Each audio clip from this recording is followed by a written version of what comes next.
Hi everyone and welcome back. So next we're going to be talking about layout grids. When it comes to designing for the web, using layout grid is a must. It gives you greater flexibility in implementing your design. So here we have a layout grid of 12 columns. Most of the popular user interfaces in the web are using this kind of grid to design web pages. As you can see, all my components fit inside this grid. My cards are proportional to the grid and precisely aligned to each grid. This helps me be consistent over all my web pages layout. Also, it will help me build a responsive layout across multiple screens. So layout grid gives us greater flexibility in implementing our design in the screen. So let's go back to our new project file and let's create a new frame and apply to it a layout grid. So pick the frame tool and let's go and select the desktop screen. Let's zoom in, and to add layout grids, let's go to the right hand sidebar and select this plus button beside layout grid. Here we have a simple grid. Let's select grid icon, and here in the setting select columns. Let's zoom out. Let's pick 12 columns and select center and add 60 pixels width and 30 pixels for the gutters, and the gutters are the gap between each column. So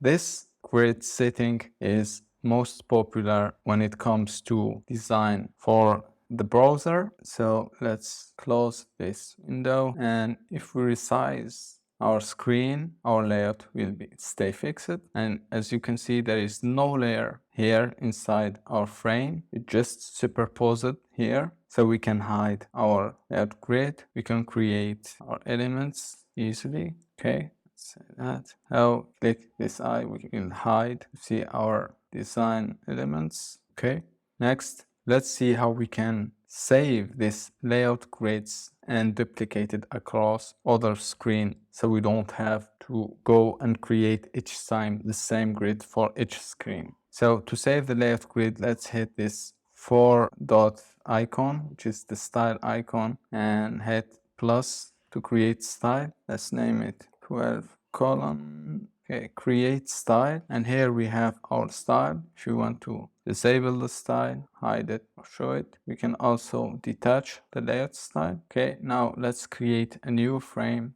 for, let's say, another screen, and this is a relatively bigger screen. So let's add this layout grid, or apply this layout grid to the screen. Let's go to the layout grids, hit the 4 icons, and here we have our 12 column style. All right, that's all for this part. Thanks, and I'll see you in the next lesson.